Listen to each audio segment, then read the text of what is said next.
ठीक है, क्योंकि हमारे पास अभी टाइम है। अगर आपको कोई डाउट है तो आप चैट में पूछ सकते हो, क्योंकि प्राइज एक्शन तो सब कंप्लीट हो गया। मतलब हमने आज तक एटलीस्ट 5 या 6 वेबिनार ले लिए हैं, ऑलमोस्ट 2-2 आवर के हैं सब। तो कितना हुआ, 1.5-1.5 2-2 आवर के हैं। तो टोटल अभी तक 12 घंटे से ज़्यादा ही ले लिया है हमने।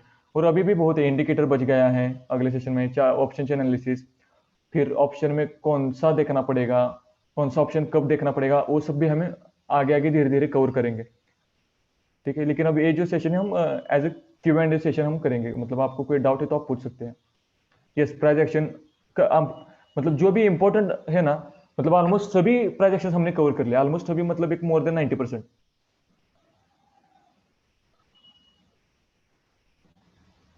जब तक आप खुद से ऑब्जर्व नहीं करेंगे तब तक आपको प्राइज एक्शन दिखेगा भी नहीं।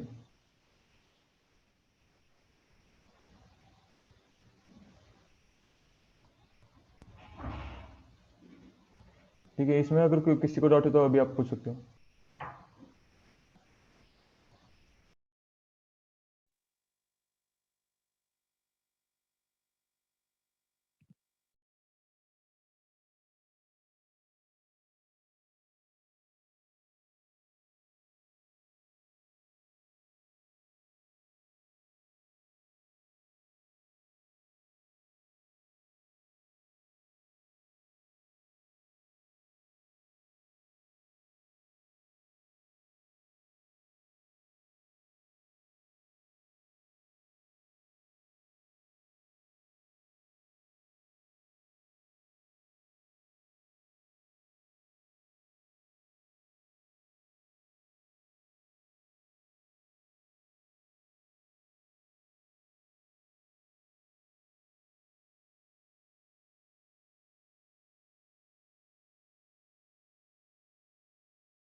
हेलो, हाँ, sorry, I was muted.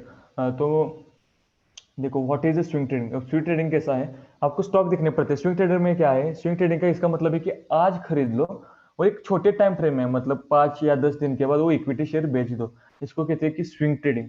Swing trading में भी यही प्राइस एक्शन आपको काम में आएगा, लेकिन इसमें कैपिटल, अगर आपके पास जितना क्वांटिटी है उतना आपको प्रॉफिट मिल जाएगा। अगर आपको ट्रेड सही मिला तो उसमें रिस्क कम होता है, स्विंग ट्रेडिंग में प्रॉफिट ज्यादा होता है। See, in option trading, whatever I'm teaching now, the price action and all other things, are same logic is applicable for stock options. Bank Nifty अगर आपको हैंडल करना आती है तो स्टॉक ऑप्शन आपको बहुत ही कम समय में, मतलब स्टॉक ऑप्शन में ज्यादा करने की भी जरूरत नहीं। स्टॉक ऑप्शन आपको easily, it's a bread and butter for you. Okay, लेकिन स्टॉक ऑप्शन में एक ही इश्यू कि कौन सा स्टॉक कब स्क्रीन करना हमें पता होना चाहिए, कि कौन सी इंडस्ट्री, निफ्टी के हिसाब से। तो वो जरा हार्ड है। लेकिन अगर आपका वो अगर अच्छा है कि आपको पता है कि कौन सा स्टॉक कब स्प्लिट करना, तो ये सारी चीजें बहुत ही स्मूथ तरीके से और कंफर्मेशन के साथ काम करेगी।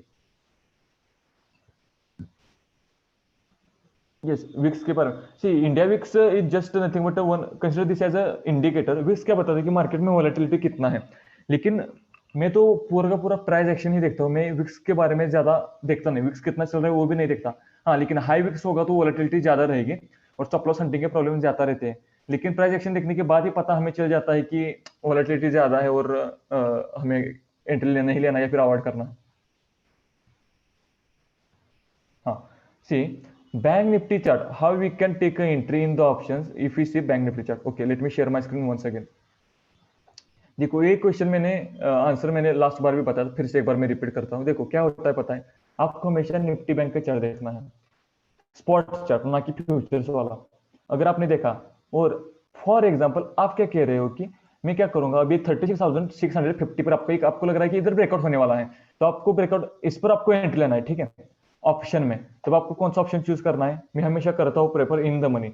इन द मनी इसका मतलब ये नहीं कि मैं बहुत डीप इन द मनी लूंगा। मैं कितना लूंगा, अभी 36,650 है ना, तो मैं ज्यादा से ज्यादा 36,500 जाऊंगा, मतलब 36,500 सीई, क्योंकि मार्केट मुझे लगता है कि ऊपर जाने वाला है। एटलीस्ट मैं 200 पॉइंट का गैप रखता हूँ, मिनिमम 200 पॉइंट। इतना काफी है हमें अच्छा खासा प्रॉफिट देने के लिए। तो मैं 36,500 सी में जाऊंगा और मैं क्या करूंगा, सेम प्राइस, मतलब मुझे क्या करना है, इसके ब्रेकआउट पर लेना था ना। मतलब फॉर एग्जांपल मुझे कहां पर एंट्री लेना है, बैंक निफ्टी के चार्ट में। ये जो स्विंग बनाया है मार्केट ने, इसके ऊपर ये जो स्विंग बनाया है मार्केट ने, मुझे क्या करना है, ये जो अगर स्विंग मार्केट ब्रेक करता है, इसका मतलब क्या है, सपोर्ट भी ब्रेक करेगा, रेजिस्टेंस भी, सॉरी रेजिस्टेंस भी ब्रेक करेगा। तो यहाँ पर मुझे एंट्री लेना है। तो मैं क्या करता हूँ कि ये जो स्विंग है ना, सेम पैटर्न में 36,500 में देखूंगा। तो 36,500 में आपको सेम पैटर्न दिखा रहा है जैसे कि बैंक निफ्टी चल रहा है। आपको प्राइस नहीं देखनी, आपको पैटर्न देखना है, चार्ट का पैटर्न उसी टाइम फ्रेम में। देखो यही मार्केट ने सेम स्विंग बनाया है मार्केट ने। तो इस स्विंग का जो भी मुझे एंट्री पॉइंट है, तो इसको मार्केट में यहाँ लूंगा। तो इसमें कितना प्राइस है, 405 रुपए है। तो मैं क्या करूंगा, एज ए सेफ साइड 5 रुपए extra safe as a buffer add करूंगा, मतलब 410 रुपए। तो मेरी एंट्री पॉइंट कितना होगा, 410 मेरी एंट्री पॉइंट होगा। और मेरा स्टॉप लॉस कहां पर होगा, अगर बैंक निफ्टी मुझे कह रहा है कि इसके स्विंग के नीचे स्टॉप लॉस होगा, तो 370 पर मेरा, इसके नीचे जो भी प्राइस होगी 370 है, देखो इधर, तो 370 मेरा स्टॉप लॉस होगा। बहुत ही सिंपल है, इतना हार्ड नहीं है। आपको क्या करना है कि बैंक निफ्टी जो चार्ट फॉर्म कर रही है ना, वही चार्ट उसी टाइम फ्रेम में आपको ऑप्शन में देखना है। और उसके ब्रेकआउट पर, उधर ब्रेकआउट होगा ना उस पैटर्न का, इसका मतलब क्या है, ऑप्शन चेन में भी इस ब्रेकआउट का, इस पैटर्न का ब्रेकआउट होगा, उसमें कोई डाउट ही नहीं। या फिर अगर प्रीमियम डीके होगा है, लेट होगा, लेकिन जितना लेट होगा उतना कंफर्मेशन होगा, उसमें कोई इश्यू नहीं है। लेट होगा तो भी चलेगा, लेकिन आपको एक एज ए बफर आपको क्या कहते हैं कि 5-10 पॉइंट ऐड करके आपको एंट्री लेना चाहिए स्टॉक ऑप्शंस में, सॉरी ऑप्शंस में, बैंक निफ्टी के ऑप्शंस में। Hope it's clear.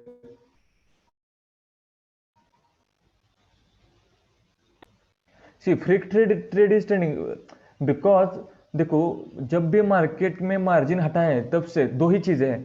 अगर इसमें किसी का हाथ नहीं है, तो क्या चीज हो सकती है कि मार्केट के जो भी डेरिवेटिव्स होते हैं, जैसे कि थीटा हो गया, अल्फा हो गया, ये जो डेरिवेटिव्स होते हैं ना, उसमें सडनली चेंज आने लगते हैं। और सेबी ने क्या किया है कि पहले क्या था कि किसी भी ऑप्शन का एक मैक्सिमम प्राइस होता था, जैसे कि 1000 रुपीज, 1000 के ऊपर गया तो हम बाई नहीं कर सकते थे। सेबी ने क्या किया, वो हटा दिया, 1000 के ऊपर खुलते ही वो हटा दिया कि अचानक मार्केट 1000 से ऊपर नहीं जा सकता। वो हटा दिया। इसके कारण क्या हो रहा है, कुछ तो कुछ, अगर किसमें कोई किसी का हाथ नहीं, तो कुछ ना कुछ डेरिवेटिव में चेंज हो रहा है और अचानक फ्री ट्रेड बनते जा रहे हैं, मतलब अनजाने में। या फिर दूसरी चीज क्या हो सकता है, अगर इसमें कुछ काला है, तो क्या हो सकता है कि कुछ लोग जानबूझकर करोड़ों करोड़ों में जो है ना, करोड़ों के जो इंस्टीट्यूशनल फंड है और डंप कर रहे हैं और विद इन सेकंड निकाल भी रहे हैं। इसके लिए फ्री ट्रेड हो रहा है। ठीक है, इसमें हमें क्या करना है, स्टॉप लॉस लिमिट ऑर्डर लगा कर ही हमेशा काम करना है, या फिर बाय करो या फिर सेल करो, हमेशा स्टॉप लॉस लिमिट ऑर्डर करके ही काम करना है। नो सर, आप ग्रुप में, सी whenever I update in the group, जो मैंने ग्रुप में लेवल दी है उसी लेवल पर मैं भी एंटर करता हूँ, उससे पहले मैं एंटर नहीं करता, क्योंकि वो जो एंट्री है वो हमेशा ब्रेकआउट की ही एंट्री होती है। मैं खुद भी अगर उससे पहले जब भी एंटर कर देता हूँ ना, तब मैं तभी तभी मैंने लॉस फेस किया हुआ है। तब से मैं जो भी कॉल ग्रुप में देता हूँ ना, उसी पोजिशन पर मैं एंट्री लेता हूँ। बहुत ही कम बार ऐसा होता है कि मैंने सबसे पहले एंट्री, मतलब उससे पहले भी मुझे कभी कभी कंफर्मेशन मिल जाता है, चलो मैंने समझो 100 पर दिया है आपको, तो मुझे कभी कभी लगता है कि 85 और 90 पर भी लिया तो भी चलेगा, क्योंकि वैसे भी वो 100 को क्रॉस करने ही वाला है, तब मैं ऐसा करता हूँ। लेकिन ग्रुप में जो देता हूँ ऑलमोस्ट मोर देन 90% में वही फॉलो करता हूँ। इसलिए तो मैं, मेरा मैनेजमेंट के हिसाब से मैं ग्रुप में अगर दो स्टॉप लॉस हिट हो जाए तो उसके बाद मैं ट्रेड अपडेट नहीं करता।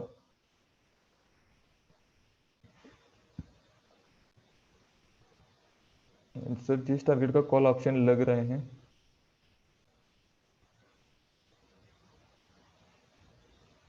What is your question sir, जिस टारगेट का कॉल ऑप्शन लग रहा है, एक्चुअली में उसमें प्रीमियम ऐड होता है। ओके, यूएस टारगेट पर कॉल बाय कर रहे होते, नो सी, इवन आफ्टर अगर मैंने बैंक निफ्टी में भी ब्रेकआउट दिख रहा है, लेकिन ऑप्शन चेन में नहीं दिख रहा, ऑप्शन में नहीं दिख रहा ना, तब मैं नहीं लेता। जब तक ऑप्शन में भी, मतलब जो भी मैंने लेवल निकाले होते हैं, मतलब वो साइकोलॉजिकल कभी कभी लेवल होते हैं कि बैंक निफ्टी का ब्रेकआउट और ऑप्शन चेन का जो एक एक्सपीरियंस होता है लोगों का, कि मेरे एक्सपीरियंस के हिसाब से अगर इसमें ब्रेकआउट होगा तो इस प्राइस पर वो आकर खरा उतरेगा हमारा ऑप्शन। तो मैं उस ऑप्शन पर पहले से वो लेवल निकल कर देता हूँ, लेकिन जो भी मैं ग्रुप में देता हूँ वही एग्जैक्ट ब्रेकआउट या फिर रिटेस्ट का लेवल होता है। How to decide that level, just now I told right, कि बैंक निफ्टी में अगर आपको कौन सा भी देखो ये पैटर्न दिख रहा है ना, ऑप्शन में भी यही पैटर्न होगा। अब लेवल कैसे निकाले, मैंने आपको बताया कि ये क्या है, डबल बॉटम पैटर्न है। पहला बॉटम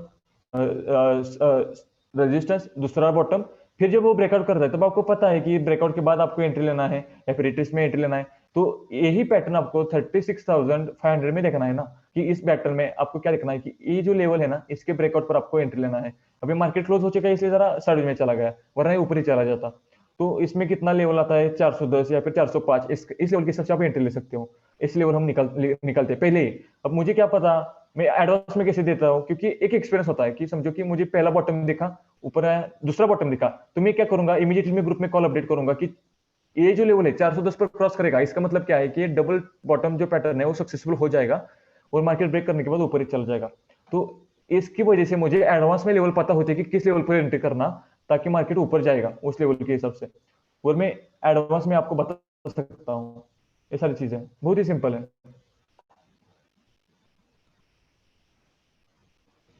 सी अगर इंडेक्स में अगर 100 पॉइंट मूव करेगा ना, अगर इन द मनी ऑप्शन है तो इन द मनी ऑप्शन भी 100 पॉइंट मूव करेगा।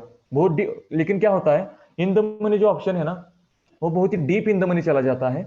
और इंडेक्स में जब भी थोड़ा बहुत करेक्शन आता है, तब ऑप्शंस में, उस कॉल के ऑप्शंस में बहुत ही तेज वाला रेड कैंडल बना देता है। तो इससे बेहतर क्या है कि जैसे जैसे बैंक निफ्टी ऊपर ऊपर जाता है ना, वैसे वैसे स्टॉप लॉस भी मैक्सिमम मैक्सिमम करते जाए, या फिर बुक करो और जो नजदीक वाला कॉल ऑप्शन है ना, वो फिर से बाय करो ब्रेकआउट के ऊपर, मतलब हायर हाई बनाते हुए।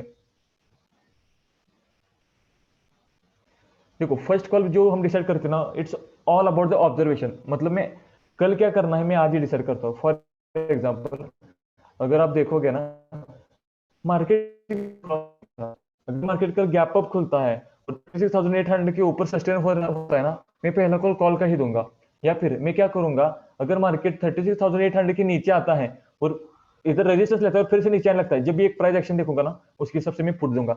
ऐसा मेरा होता है। मार्केट हमेशा कैसा होता है, तीन ही टाइप में वर्क करेगा एज 9 9 15 को। एक तो गैप अप खुलेगा, गैप डाउन खुलेगा, या फिर साइडवेज में खुलेगा। अगर साइडवेज में खुलेगा तो मैं क्या करूंगा, जब तक ये 36,800 लेवल क्रॉस नहीं करेगा तब तक कॉल में नहीं जाऊंगा। या फिर 36,500 का लेवल जो है, ये 36,570 का, जब तक ये नीचे क्रॉस नहीं करेगा तब तक मैं पुट में भी नहीं जाऊंगा। अगर साइडवेज में चलेगा तो मैं एंट्री ही नहीं लूंगा। ये सारी चीजें होती हैं, ब्रेकआउट के ऊपर कॉल होता है हमेशा।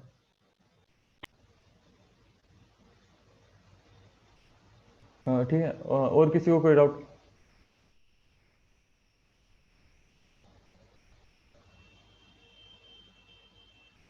सी आरएसआई मैंने बस देखा, इधर मैंने यूज नहीं करता मैं कभी भी, क्योंकि मैं कौन सा भी इंडिकेटर नहीं यूज करता। बस मैं देखता हूँ कि कितना ओवरबॉट है और कितना। अगर आप देखोगे आरएसआई पर, इधर डबल क्लिक करोगे आरएसआई सेटिंग पर, मैंने कौन सा भी खुद का सेटिंग यूज नहीं किया, जो भी बाय डिफॉल्ट है वही रख लिया है। और हॉनेस्टली कहूँ तो मैं आरएसआई कभी ध्यान भी नहीं जाता मेरा कि आरएसआई कितना चल रहा है।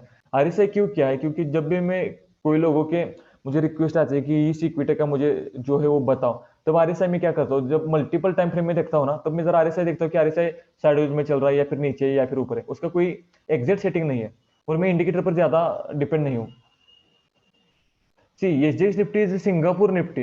अगर सिंगापुर निफ्टी गैप अप चल रहा है पॉजिटिव में, तो निफ्टी 50 भी हमारा पॉजिटिव में चलेगा। क्योंकि कैसा होता है, ये जो इंडेक्स होते हैं ना, एक दूसरे से कनेक्टेड होते हैं। बैंक निफ्टी में हमें 30 से लेकर 40 पॉइंट का स्टॉप लॉस हमेशा रहना चाहिए।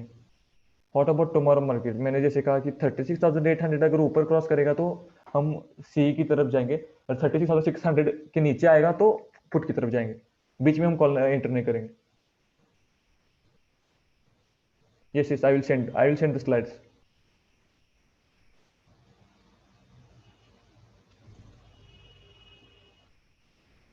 ठीक है, मुझे लगता है कि अभी बहुत सारी चीजें हमने कवर कर लिया, जैसे कि कैंडल स्टिक कवर कर लिया, प्राइस एक्शन मतलब सपोर्ट रेजिस्टेंस कवर कर लिया, ट्रेंड लाइन कवर कर लिया, प्राइस एक्शंस कवर कर लिया।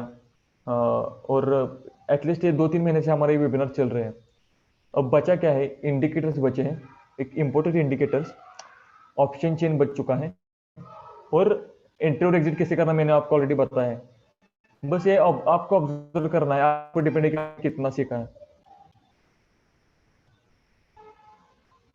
शेयर के लाइव कितना अकाउंट रखना पड़ेगा? जी, निफ्टी फ्यूचर्स में ज़रा ज़्यादा ही लगेगा हमें, और वो ब्रोकर के ऊपर डिपेंड है। अभी मार्जिन भी हटा लिया है, तो आपको मुझे मुझे अभी देखना पड़ेगा, क्योंकि मैं फ्यूचर्स में कभी करता नहीं।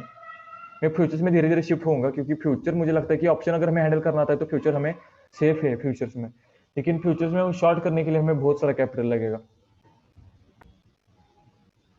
पास्ट सेशंस में आपको भेज दूंगा ग्रुप में, या फिर मुझे आप मैसेज कर सकते हो, मैं प्राइवेटली भी भेज सकता हूँ। पास्ट सेशन में आपको भेज दूंगा, मेरे पास ऑल रिकॉर्डेड सेशंस हैं।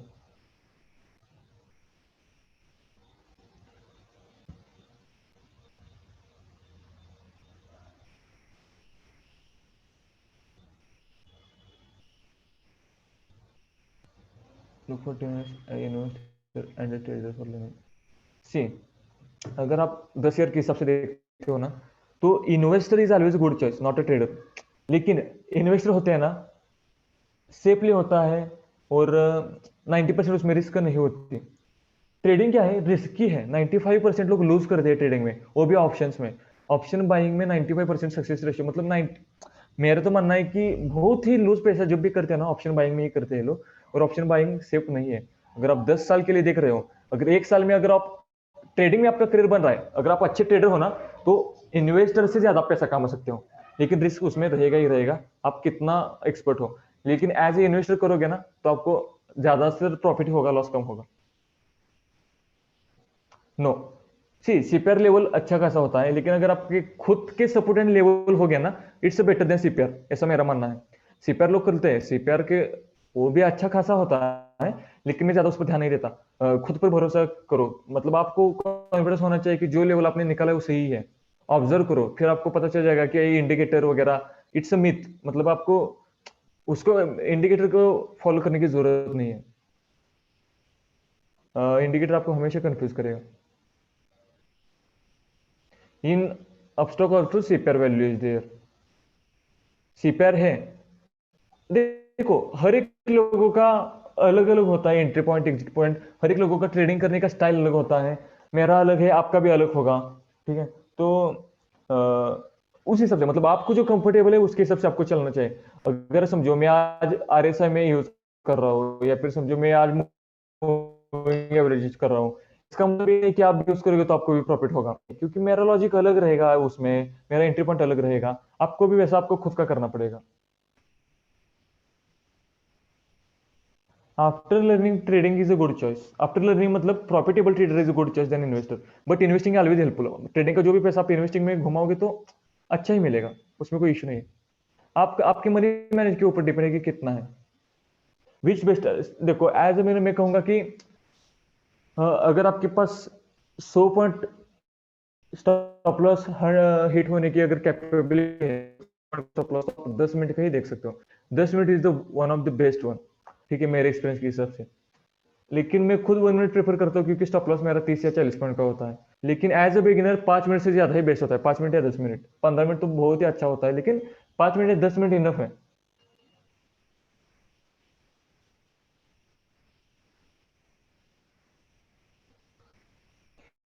सी yes, there is always relation between Nifty and bank Nifty. अगर आप निफ्टी के इंडेक्स देखोगे और बैंक निफ्टी के इंडेक्स देखोगे, कंट्रीब्यूशन देखोगे, तो निफ्टी में भी बैंक्स हैं, एचडीएफसी है, और बाकी के भी निफ्टी में बैंक है।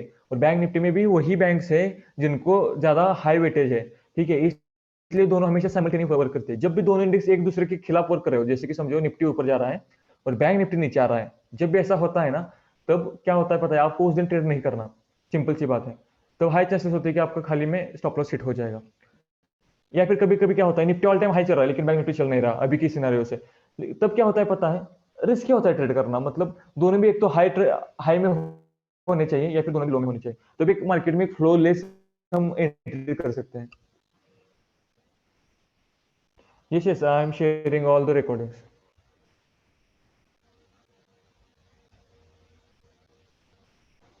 और किसी को doubt? Yes, you see Darvas box is nothing but this sideways. देखो अगर आप मल्टीपल टाइम फ्रेम में देखोगे, कल का ही सिनेरियो ले लेते हैं, लेकिन इंडिकेटर का डारवास बॉक्स यूज मत करो, आपको खुद से डारवास बॉक्स ड्रॉ करना पड़ेगा। डारवास बॉक्स क्या होता है, इंडिकेटर सेक्शन में मैं बताऊंगा। देखो आपको क्या करना है कि एक ट्राइंगल वगैरह ऐसा कुछ एक क्या करते हैं, ड्रॉ करना है। ठीक है, जस्ट अ मिनट, कहाँ पर है ट्राइंगल? फॉर एग्जांपल अगर मैं यहाँ पर ड्रॉ करूंगा, तो ये जो बॉक्स दिख रहा है ना आपको, एज ए टॉरस बॉक्स कर रहा है। इसका मतलब क्या है कि मार्केट इसके ऊपर आएगा तो ऊपर ही जाएगा, इसके नीचे आएगा तो नीचे ही जाएगा। अगर मैं इंडिकेटर का डारावास बॉक्स यूज करूँ ना, तो क्या होता है पता है? एक मिनट, डारावास बॉक्स कहाँ पर इसका?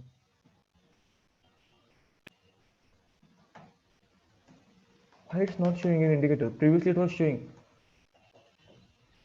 No, I don't know. I think indicator से अपस्टॉक ने हटा दिया है Darvas box. I don't know what's happening. But Darvas box से जब भी आप एंट्री करोगे तो बहुत छोटा छोटा बॉक्स आता जाएगा और आपको कंफ्यूज करेगा। उससे अच्छा आप खुद से ट्रायंगल ड्रॉ करो और उससे ट्रेड लो।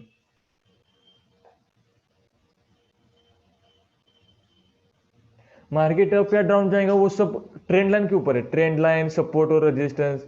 आपको एक सेंटिमेंट होता है कि मार्केट, समझो कि मुझे पता है कि मार्केट अब बहुत दिन से इसी रेंज में घुमाया, अगर इस रेंज के नीचे आएगा तो नीचे आएगा, अगर इस रेंज से ऊपर जाएगा तो ऊपर जाएगा। तो मैं क्या करूंगा, कल अगर मार्केट 36,800 क्रॉस कर देता है ना, तो मैं 100% सी में ही जाऊंगा। उसके 36,600 नीचे क्रॉस करता है तो ऑब्वियसली मैं नीचे आऊंगा। Yes, Fibonacci retracement really works and it's one of the best indicator for the retest. वो मैं आपको बताऊंगा कि वो कैसे देखना है। अगर फिबोनाची रिट्रेसमेंट, अगर आपके पास फिबोनाची रिट्रेसमेंट कैसे वर्क होता है, प्लस प्राइस एक्शंस, ये दोनों चीजें में आपने एक कमांड हासिल कर दी ना, तो more than enough. More than enough मतलब आपको ज्यादा लॉस नहीं होगा, मतलब ज्यादा स्टॉप लॉस का आपको प्रॉब्लम नहीं होगा। वो मैं आने वाले जो इंडिकेटर का सेक्शन है ना उसमें कवर करने वाला हूँ।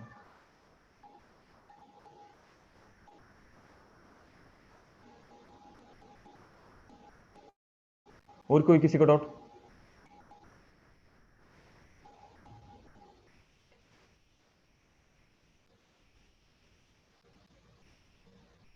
मुझे लगता है कि ऑलमोस्ट सब हमने खत्म कर दिया है अभी।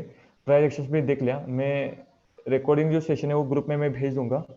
प्लस इसकी जो पावर पॉइंट का प्रेजेंटेशन है वो भी मैं ग्रुप में अपडेट कर दूंगा। बस आपको क्या करना है, मार्केट जरा ऑब्जर्व करना है, खुद से देखना है, बाकी कुछ नहीं। ठीक है, होपफुली सब डाउट क्लियर हो चुके हैं ऐसा मुझे लगता है। ठीक है, अब ये आज का सेशन हम प्रीवियसली जो भी वीडियो मैं ग्रुप में अपडेट कर दूंगा।